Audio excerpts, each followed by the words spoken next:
मैं नरेश कुमार, राजनीति विज्ञान। आज हम राजनीति विज्ञान में कार्ल मार्क्स को पढ़ेंगे। कार्ल मार्क्स के द्वंद्वात्मक भौतिकवाद को हम पढ़ चुके थे। आज हम कार्ल मार्क्स के इतिहास की आर्थिक व्याख्या में भौतिकवादी व्याख्या के सिद्धांत का अध्ययन करेंगे। कार्ल मार्क्स ने राजनीति विज्ञान के संबंध में अनेक प्रकार के सिद्धांत दिए, जिनमें से सर्वप्रथम हमने द्वंद्वात्मक भौतिकवाद के सिद्धांत को पढ़ा। फिर हम इतिहास की आर्थिक व भौतिक व्याख्या के बारे में पढ़ेंगे। फिर उसके बाद हम वर्ग संघर्ष के बारे में पढ़ेंगे और उनका एक महत्वपूर्ण सिद्धांत है अतिरिक्त मूल्य का सिद्धांत, उसको भी हम अध्ययन करेंगे।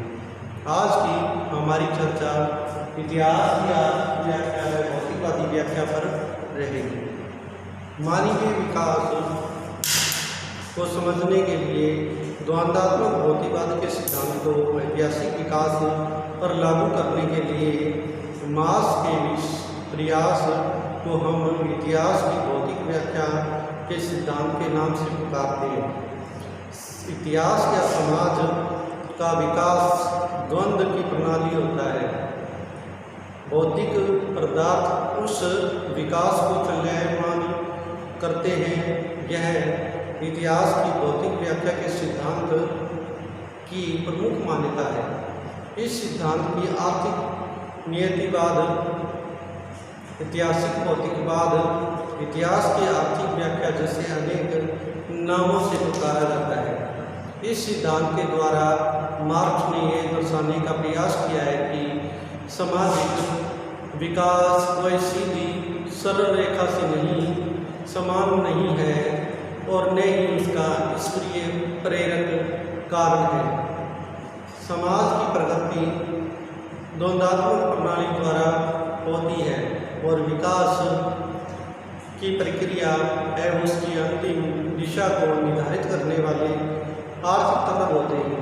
मार्क्स के शब्दों में इतिहास का निर्धारण अपने अंतिम रूप में आर्थिक परिस्थितियों के अनुसार होता है। लेनिन के शब्दों में मार्क्स का ऐतिहासिक भौतिकवाद वैज्ञानिक चिंतन की महान सिद्धि था। पहले इतिहास तथा राजनीति के संबंधित विचारों के क्षेत्रों में जो गड़बड़ियाँ और गलतफहमियाँ फैलाई हुई थी, उनके स्थान पर आश्चर्यजनक रूप से पूर्ण तथा समर्थ क्रमबद्ध वैज्ञानिक सिद्धांत की स्थापना हुई, जो बताता है कि किस प्रकार उत्पादक शक्तियों के फलस्वरूप सामाजिक जीवन के एक व्यवस्था में से दूसरी और उच्चतम व्यवस्था का विकास होता है। उदाहरण के लिए भूदास व्यवस्था में से किसी प्रकार पूंजीवादी व्यवस्था विकसित होती है। वेबर के अनुसार इस सिद्धांत का प्रारंभ इस सत्य से होता है कि लोग वस्त्र, आवास और जीवन की अन्य आवश्यकताओं के बिना नहीं रह सकते। प्रकृति में यह सब समय बनाकर आश्चर्यजनक रूप से पूर्ण और क्रमबद्ध वैज्ञानिक सिद्धांत की स्थापना हुई, जो बताता है कि किस प्रकार वैज्ञानिक उत्पादन व्यक्तियों के फलस्वरूप सामाजिक जीवन की एक व्यवस्था के और दूसरी उच्चतर व्यवस्था का विकास होता है। वेबर के अनुसार इस सिद्धांत का प्रारंभ इस सत्य से होता है कि लोग भोजन, वस्त्र, आवास और जीवन की अन्य आवश्यकताओं के बिना नहीं रह सकते, पर प्रकृति यह सब समय अपनाकर उसके हवाले नहीं करती। उन्हें प्राय करने के लिए मनुष्य को श्रम करना पड़ता है। अतः सामाजिक जीवन का आधार और मनुष्य के लिए एक प्राकृतिक आवश्यकता है। श्रम और उत्पादन कार्यकलाप के बिना मानव जीवन की यह संभव हो जाएगा। अतः भौतिक संपदा का उत्पादन सामाजिक विकास का मुख्य उत्पादन अवदान है। दूसरे शब्दों में यह कहा जा सकता है कि ऐतिहासिक भौतिकवाद की मुख्य विशेषता यह मानता है कि उत्पादन पद्धति समाज के विकास में निर्णायक भूमिका निभाती रही है। मार्क्स ने पूर्ण समाज विकास के इतिहास की व्याख्या करते हुए विद्वानों ने कहा कि इतिहास का निर्माण बड़े बड़े राजाओं, बादशाहों, युद्धों और सेनापतियों द्वारा हुआ। जैसे कि मानना है कि इतिहास का निर्माण जूलियस सीजर, नेपोलियन, क्रॉमवेल जैसे महान नायकों ने किए। हीगल का मानना है कि महान विचारों ने मानव समाज का विकास किया है। मार्क्स ऐसे विद्वानों और इतिहासकारों से सहमत नहीं है जिन्होंने इतिहास को कुछ विशेष और महान व्यक्तियों के कार्यों का परिणाम मात्र माना है।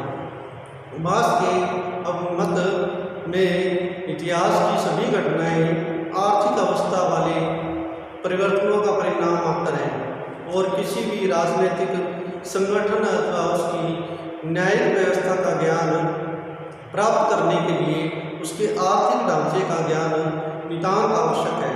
मानवीय क्रियाएं, नैतिकताएं, धर्म या राष्ट्रीयता, न्याय, वर्ण केवल आर्थिक तत्वों से प्रभावित होती है। मार्क्स के अनुसार मनुष्य सामाजिक स्तर पर जो उत्पादन करते हैं उनमें एक दूसरे के साथ निश्चित संबंधों के सूत्र में बंधे होते हैं। यह संबंध अनिवार्य होते हैं परंतु उनका पालन करना कोई वश में नहीं है। इस उत्पादन संबंधों को फलस्वरूप उसकी भौतिक उत्पादक शक्ति के विकास की निश्चित व्यवस्था के अनुरूप होता है। इन उत्पादन संबंधों के कुल योग से समाज की आर्थिक संरचना अस्तित्व में आती है। वही कानूनी तथा राजनीतिक अधिसंरचनाओं की असली आधारशिला काम देती है। दूसरों शब्दों में भौतिक जीवन की उत्पादन प्रणाली जीवन की सामाजिक, राजनीतिक और आध्यात्मिक प्रक्रियाओं के सामान्य स्वरूप को निर्धारित करती है। उत्पादन प्रणाली में जैसे जैसे परिवर्तन होते हैं वैसे वैसे मनुष्य के सारे सामाजिक संबंधों में भी बदल जाते हैं। यह उत्पादन हाथ की चक्की से होता है तब सामंत अस्तित्व में आता है। तब उत्पादन की भाव की चक्की से होने से लगता है कि पूंजीपति, उद्योगवर्गी एवं अपरिहार्य होते हैं। अतः भौतिक उत्पादन प्रणाली के अनुरूप सामाजिक संबंध स्थापित हो जाते हैं। तब इन सब संबंधों के सिद्धांतों, विचारों और आदर्शों की उद्भावना की जाती है। 1848 में कार्ल एंगल्स ने साम्यवादी घोषणा पत्र में लिखा कि बुर्जुआ और मध्य वर्ग ने उत्पादन के साधनों के लिए क्रांति लाकर समाज के संपूर्ण स्वरूप को ही बदल दिया है। सामाजिक चेतना को ध्यान में रखते हुए कार्ल मार्क्स कहता है कि तकनीकी विकास के फलस्वरूप उत्पादन प्रणाली में परिवर्तन होता है। फिर सामाजिक संबंधों में उनके अनुरूप परिवर्तन आवश्यक हो जाता है, पर पुरानी व्यवस्था के अंतर्गत कुछ सामाजिक और राजनीतिक आदर्शों का निर्माण होता है और यही व्यवस्था के अनुकूल नहीं होते, क्योंकि वे निहित स्वार्थ इन पर आज न आने देना चाहते। इसलिए जो सामाजिक वर्ग पुराने व्यवस्था की बेड़ियों में बंधा जकड़ा हुआ है उसमें चेतना का उदय होता है। वह इन बेड़ियों को अचानक उतार कर फेंकता है। उस तरह सामाजिक क्रांति से ही सामाजिक परिवर्तन का विवाह होता है। इस प्रकार मार्क्स उत्पादन पद्धति को सामाजिक व्यवस्था का आधार सिद्ध करते हुए उसे परिवर्तन प्रक्रिया का वर्णन करता है जो उत्पादन के साधनों में परिवर्तन के साथ सामाजिक विकास के नए चरणों को जन्म देती है। मार्क्स के अनुसार ऐतिहासिक क्रम की प्रत्येक अवस्था चाहे वे कितनी भी खराब क्यों न दिखाई देती हो, अपनी पिछली अवस्थाओं से उत्तम होती है, क्योंकि वह विकास की चरम परिणत की अधिक निकट होती है। उत्पादन के साधनों के आधार पर बदलने वाले समाज के इतिहास को मार्क्स ने निम्नलिखित 6 भागों में बांटा है। पहला भाग है साम्यवादी आदिम समाज साम्यवादी युग, दूसरा है दास युग, तीसरा है सामंतवादी युग, चौथा है पूंजीवादी युग, पांचवा है सर्वहारा के अध्याय पर युग और छठा है साम्यवादी युग। सर्वप्रथम हम बात करते हैं आदिम साम्यवादी युग की। मार्क्स के अनुसार आर्थिक व्यवस्था एक साम्यवादी व्यवस्था थी। मनुष्य कंदमूल फल शिकार करके अपना पेट भरता था। शिकार द्वारा पेट भरने की स्थिति से सामूहिक जीवन को जन्म मिला। लोग मिलकर शिकार करते थे और मिलकर ही खाते थे। उस समय पूर्ण समानता और पूर्ण समर्थनता थी, न कोई लुटेरा था और न ही शोषक। इन दिनों परिवार जन्म नहीं हुआ था, संपूर्ण कबीला ही एक परिवार होता था, जिसमें बगैर किसी रिश्ते के सभी स्त्री पुरुषों में समानता और स्वतंत्रता के आधार पर संबंध हुआ करते थे। इस समाज में मानव द्वारा मानव का शोषण नहीं होता था। एंगल्स के शब्दों में कबीलों की व्यवस्था की श्रेष्ठता यह है कि उसमें शासकों और शासितों के लिए कोई स्थान नहीं था। आगे चलकर प्रवृत्ति से मानव के अंत द्वंद्व के औजार को जन्म मिला। नए नए औजारों का आविष्कार हुआ। मनुष्य ने आग जलाना, जानवर पालना, बर्तन बनाना, पौधे उगाना सीखा।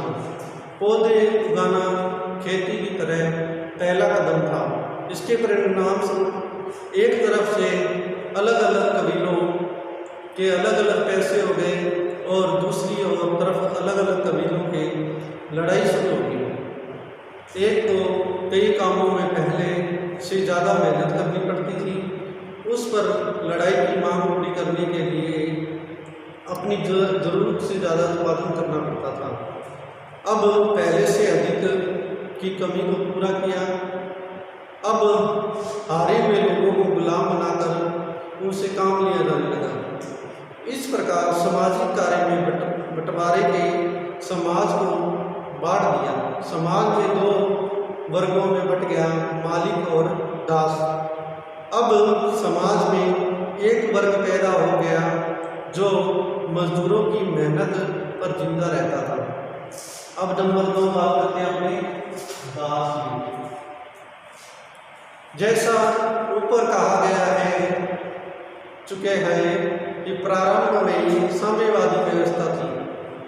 इसके पश्चात व्यवस्था बदली और दास युग प्रारंभ हुआ। कृषि व्यवस्था के साथ व्यक्तिगत संपत्ति का श्रीगणेश हुआ। साथ ही श्रम विभाजन भी प्रारंभ हुआ। श्रम विभाजन के परजीवियों को जन्म दिया। कुछ लोग जबरदस्ती लोगों को दास बनाकर शारीरिक श्रम के कार्य रूप से करने लगे तथा अपना समय आमोद प्रमोद, विद्या, कला तथा राजनीति आदि में बिताने लगे। आदिम वर्गहीन समाज अब स्वतंत्र नागरिकों और दासों के 2 भागों में विभक्त हो गया। दास युग में मालिक का दास पर वैसा ही हक होता था जैसा मकान, जमीन, जानवर पर। दास युग में आदमी पशुओं की तरह बिका हुआ था। दास की पत्नी या बच्चे मालिक की वस्तु कहलाते थे। दास युग में मालिक की संख्या कम, अतः दासों की ज़्यादा होती थी। इसलिए मालिकों को डर रहता था कि कभी दास विद्रोह के लिए उनको नष्ट न कर दें। अतः उन्होंने दासों की शारीरिक शक्ति को नियंत्रित रखने के लिए राज सत्ता जैसे कानून, पुलिस, जेल को जन्म दिया। यूरोपीय इतिहास अध्ययन करने पर इस प्रकार की सामाजिक व्यवस्था में प्राचीन यूनान के नगर राज्यों में देखने को मिलती है। अब अगला है सामंती युग। इस युग में मालिकों को गुलामी से तो आज़ादी हो गई। इस युग में दासों को मालिकों की गुलामी से तो आज़ादी होगी, लेकिन वे जमीन से गुलाम बन गए। सामंतवादी युग में राजा और उसके सैनिक सामंत भूमि के मालिक होते थे, क्योंकि इनका अधिकांश समय युद्धों में ही बीतता था। अतः उत्पादन का कार्य किसानों द्वारा किया जाता था। किसान दास तो नहीं थे, किंतु पूर्ण स्वतंत्र भी नहीं थे। उन्हें इसी शर्त पर दास शक्ति से मुक्त किया गया कि स्वामी की जमीन जोतेंगे और उसके बदले में एक फसल का हिस्सा जमीन का टुकड़ा दे दिया जाएगा। उन्हें मालिक की जमीन छोड़कर जाने का अधिकार नहीं होता था। इस तरह से जमीन का टुकड़ा देकर सामंत अधिकांश समय पर काम करवाना या शोषण करने लग गया। सामंतवाद में समाज सामंत और किसान दो विरोधी भागों में बट गया। अब सामंत किसानों का शोषण करने लगे, लेकिन सामंत व्यवस्था से किसानों को खेती करने के बाद काफ़ी समय मिल जाता था। ऐसी स्थिति में करघे एवं दस्तकारी की चीज़ों का आविष्कार हुआ, जिसकी मदद से किसान अपनी ज़रूरतों की दूसरी चीज़ें बनाने लगा। पहले वह अपनी ज़रूरतों को पूरा करता, बाद में उनका आदान प्रदान भी शुरू हो गया। अब वस्तुएं आवश्यकता की पूर्ति के लिए नहीं, बल्कि व्यापार के लिए होने लगी। इस प्रक्रिया से एक ऐसे वर्ग का जन्म हुआ जो एक व्यक्ति से खरीदकर दूसरे व्यक्ति को दे देता था। इस वर्ग के पास पैसा इकट्ठा होता गया और वह दिन प्रतिदिन विकसित होते हुए कल करघे का काम मालिक बन गया।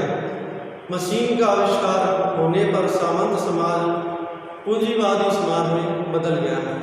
अब हम बात करते हैं पूंजीपति युग। उत्पादन के नए साधन के उत्पादन के नए रिश्तों को जन्म दिया और सामंतवाद के स्थान पर पूंजीवादी युग प्रारंभ हो गया।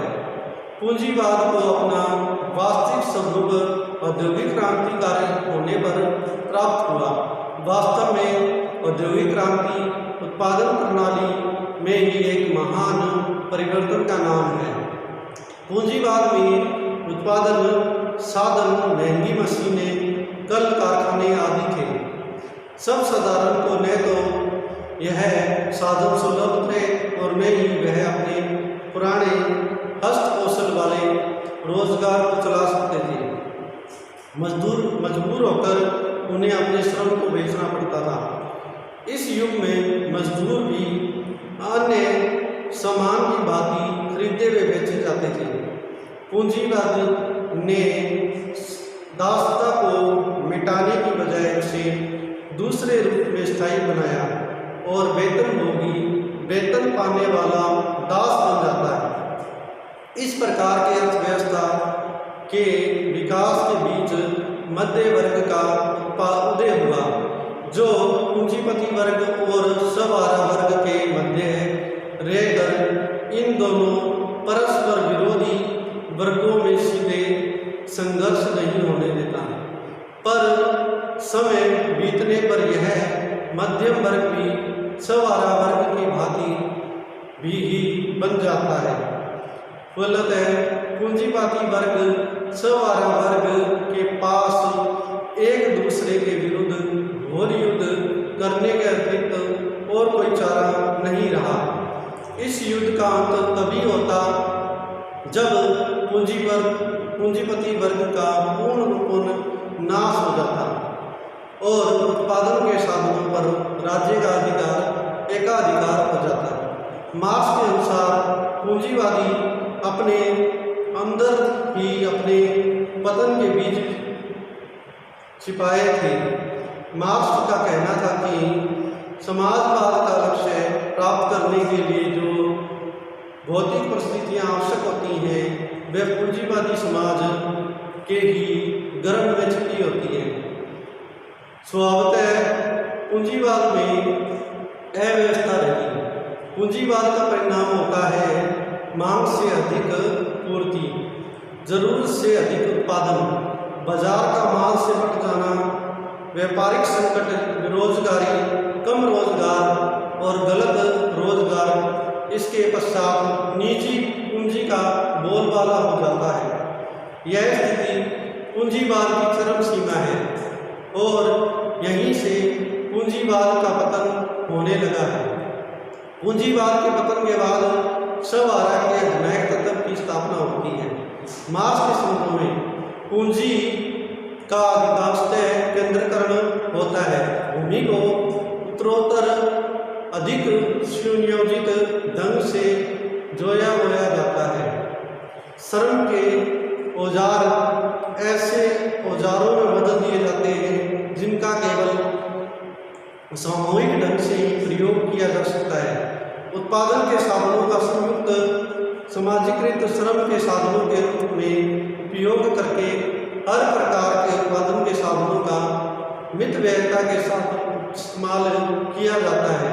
सभी कौमें संसार व्यापी मंदी के जाल में फंस जाती हैं और इसलिए पूंजीवादी शासन का स्वरूप अधिकांशतः अंतर्राष्ट्रीय हो जाता है। रूपांतर की इस प्रक्रिया से उत्पन्न होने वाली समस्त सुविधाओं पर जो लोग जबरदस्ती अपना एकाधिकार कायम कर लेते हैं, पूंजी के उन बड़े बड़े स्वामियों की संख्या यदि एक ओर बढ़ती जाती है तो दूसरी ओर गरीबी, अत्याचार, गुलामी, पतन, शोषण में लगातार वृद्धि हो जाती है।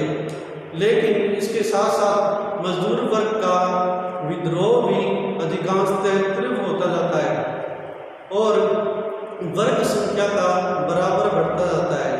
उत्पादन प्रक्रिया का यंत्र हो उसे अधिकांशतः अनुशासनबद्ध, एकजुट और संगठित किया जा सकता है। पूंजी का एकाधिकार उत्पादन की उस पद्धति के लिए एक बंधन बन जाता है जो एक एकाधिकार के साथ साथ और उसके अंतर्गत जन्मी है और फली फूलित हुई है। उत्पादन के साधनों का केंद्रीकरण और श्रम का समानीकरण अंत में एक ऐसे बिंदु पर पहुंच जाते हैं जहां वे अपने पूंजीवादी खोल के भीतर नहीं रह सकते। खोल फाड़ दिया जाता है। पूंजीवादी निजी संपत्ति की मौत की घंटी बज जाती है। संपत्ति हरण करने वाले का संपत्ति हरण हो जाता है। अब हम सब का युग। पूंजीवादी व्यवस्था सवारा के शोषण पर आधारित है और यह शोषण चरम सीमा पर पहुंच जाता है और मजदूरों को अपना अस्तित्व भी खतरे में नजर आता है तो वह उसके खिलाफ लाभ झंडा उठाकर बगावत कर देता है और पूंजीपति वर्ग एवं उसके शासन को फाड़ फेंकता है। इसी को क्रांति कहते हैं। इस क्रांति के फलस्वरूप श्रमिक वर्ग उत्पादन के समस्त साधनों पर अधिकार करके पूंजी का अंत कर देगा और सवारा वर्ग का अधिनायक तत्व स्थापित हो जाएगा। इस व्यवस्था में बहुमत वाले श्रम तथा पूंजीपति वर्ग के अवशेष तत्वों के विरुद्ध राज्य शक्ति का प्रयोग करके उसे पूर्णतः समाप्त कर दिया जाएगा। अब हम बात करते हैं साम्यवादी युग की। पूंजीवादी तत्व के पूर्ण विनाश के बाद इतिहास की अंतिम अवस्था साम्यवादी अवस्था या राज्य विहीन, वर्ग विहीन समाज की अवस्था आएगी। इस अवस्था में एक ऐसे समाज की स्थापना होगी जिसमें वर्ग नहीं होंगे, व्यक्ति का शोषण नहीं करेगा और राज्य का लाभ हो जाएगा। मार्क्स ने साम्यवादी युग में 2 लक्षण बताए। पहला, यह सामाजिक अंतोगत तब राज्यविहीन व वर्गविहीन होगा। नंबर 2, इस समाज के अंदर वितरण का सिद्धांत होगा। प्रत्येक अपनी योग्यता के अनुसार कार्य करे और उसे अपनी आवश्यकता के अनुसार प्राप्त करे। भौतिकवाद, इतिहास के भौतिकवाद का एक निष्कर्ष। इतिहास के भौतिकवाद या भौतिकवाद व्याख्या का जो सिद्धांत है उसका क्या निष्कर्ष निकला? कार्ल मार्क्स द्वारा की गई इतिहास की आर्थिक या भौतिकवादी व्याख्या से निम्नलिखित निष्कर्ष निकलते हैं। नंबर 1, इतिहास का अध्ययन मानव समाज के नियम जानने के लिए किया जाता है। नंबर 2, प्रकृति के विकास के नियमों की तरह ही समाज के विकास में भी कुछ वैज्ञानिक नियम हैं। सामाजिक जीवन के परिवर्तन ईश्वर की इच्छा अथवा महापुरुषों के विचारों और कार्यों के परिणामस्वरूप नहीं होते और न ही संयोगवश होते, बल्कि आर्थिक शक्तियों में परिवर्तन के कारण होते हैं। नंबर 3, किसी राष्ट्र या राज्य के विकास की प्रक्रिया में आर्थिक तत्व वस्तुओं के उत्पादन, विनिमय और वितरण प्रणाली की भूमिका सबसे प्रधान होती है। नंबर 4, प्रत्येक युग की समस्त सामाजिक व्यवस्था उस वर्ग का आधिपत्य होता है जिसे उत्पादक साधनों पर स्वामित्व प्राप्त है। नंबर 5, जब उत्पादक शक्तियों में परिवर्तन होता है तब उत्पादकीय संबंधों में परिवर्तन आ जाते हैं। नंबर 6, वर्ग संघर्ष सामाजिक विकास की कुंजी है और दास युग से लेकर इतिहास के अधिनायक तक वर्ग संघर्ष ने सामाजिक व्यवस्थाओं को परिवर्तित करने का कार्य किया है। लेकिन साम्यवादी युग की स्थापना से वर्गविहीन समाज की स्थापना होगी और वर्ग संघर्ष की यह प्रक्रिया समाप्त हो जाएगी।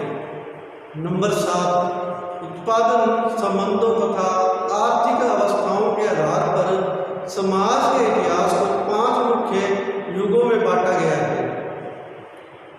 नंबर 9, इतिहास की आर्थिक व्याख्या के माध्यम से कार्ल मार्क्स पूंजीवाद के अंत और साम्यवाद के आगमन की अनिवार्यता व्यक्त करते हैं।